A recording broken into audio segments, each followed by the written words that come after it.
So the reactions are carried out in Parr stainless steel batch reactor. So this is Parr stainless steel batch reactor.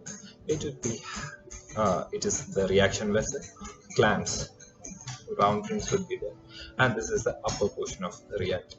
So we'll just see what is inside this reactor and how to put the reactions using Parr stainless steel batch reactor.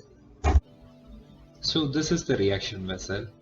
Okay, so in this reaction vessel we would be adding up the catalyst and the substrate into it, and with the liquid amount of the solvent, which is the reaction medium. And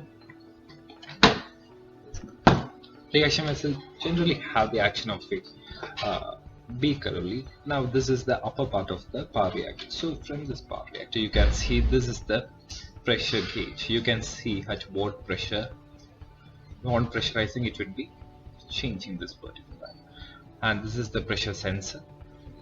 This is the thermocouple.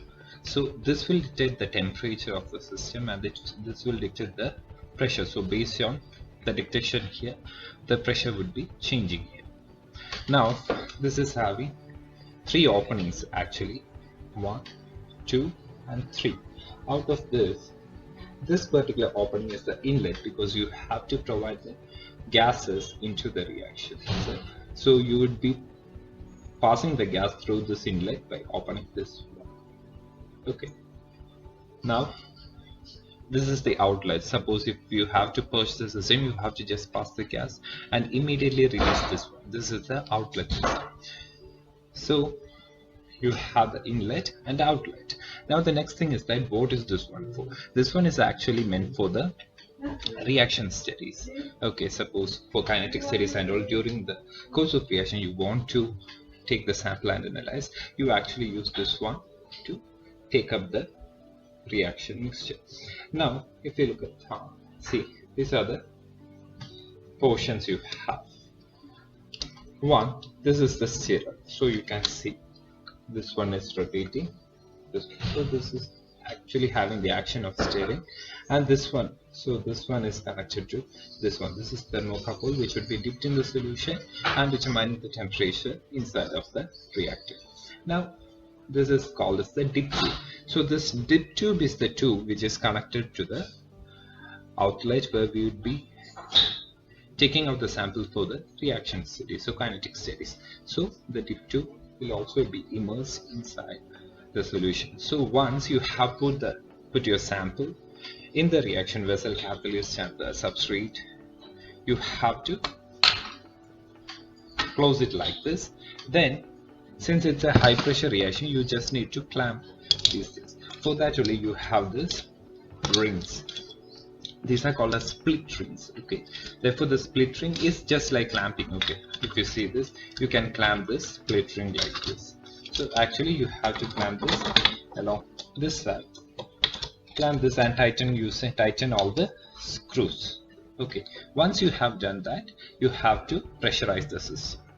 Okay, actually now I have added my substrate, that is the catalyst and the substrate that I'm going to use in this particular Parr reactor system. So it is now locked as well. Now the next thing is that now you can see the pressure is zero. Now I need to pressurize it to definite pressure. Let it be a hydrogen or nitrogen. Based on the reaction you can use the gas. So the pressurization is the next step. So we have the gas line connected here, and this is the inlet wire that we will be having. This inlet will be connected to the inlet of the reactor, and then the pressurizing will be happening.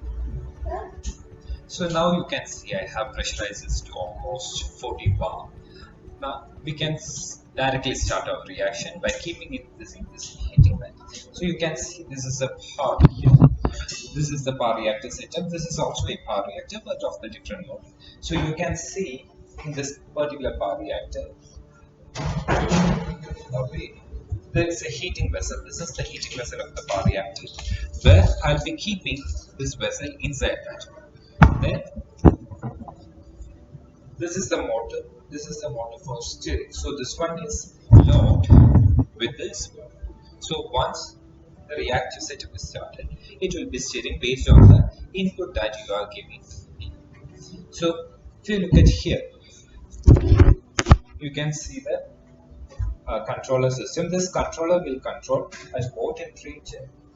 We can use this controller just to control the temperature and the pressure at which our reactions are and the rotation as well. Okay, so that will be telling you the real-time temperature, rotation, and the pressure happening with our reaction.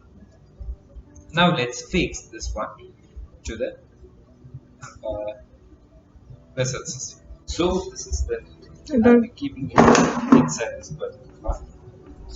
Going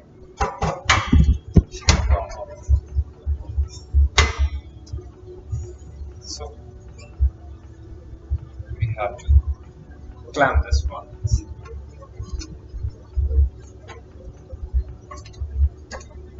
Clamp this one. Now I told you there is a temperature sensor. This is the thermocouple. It is fixed here. Then the pressure sensor. It is fixed here as well. You can see we have fixed everything here, rotation, and now I just need to turn on the controller part. So see, I have turned the controller part on.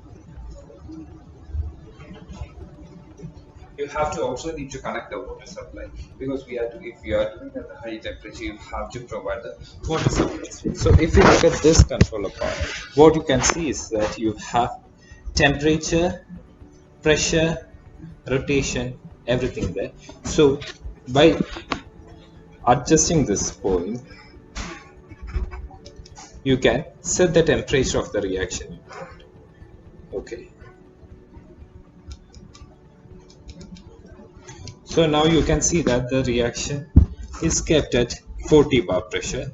Now here the switches, this one is for heating, you may start the heating, then this one is for the motor. So using this one, see, on rotating, you can see the rotation values are increasing. Okay, rotation values are increasing, and you can fix your rotation. So accordingly, the rotation starts happening.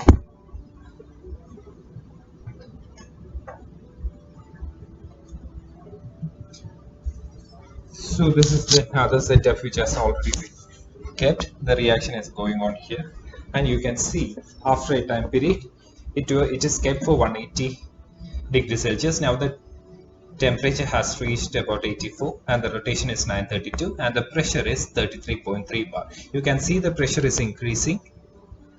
As the temperature is also increasing, it would be reaching a constant value after a certain point of time. See, the temperature is increasing, pressure is also increasing. So this is how we are doing reaction in Parr reactors. So now the reaction has been completed. So the next step is to stop the reaction. So the rotation is stopped, heating is stopped, it has come to the room temperature. Now you just need to stop the controller. Now the reactor is still having some sort of pressure. That is, we have initially pressurized this to around 40 bar. So it is still having that pressure. Now the thing is that actually what we need to consider, I need to test whether the system is having any gaseous product. If I need to test for gaseous product, I need to have gas product analysis using GC. For that, I can collect the sample using this balloon, which I'll be connecting to the outlet, and opening up the balloon will be collecting the gases, and the gases can be analyzed using GC. The other things, if you are sure that your reaction is not having any gaseous product, directly you can release those hydrogen.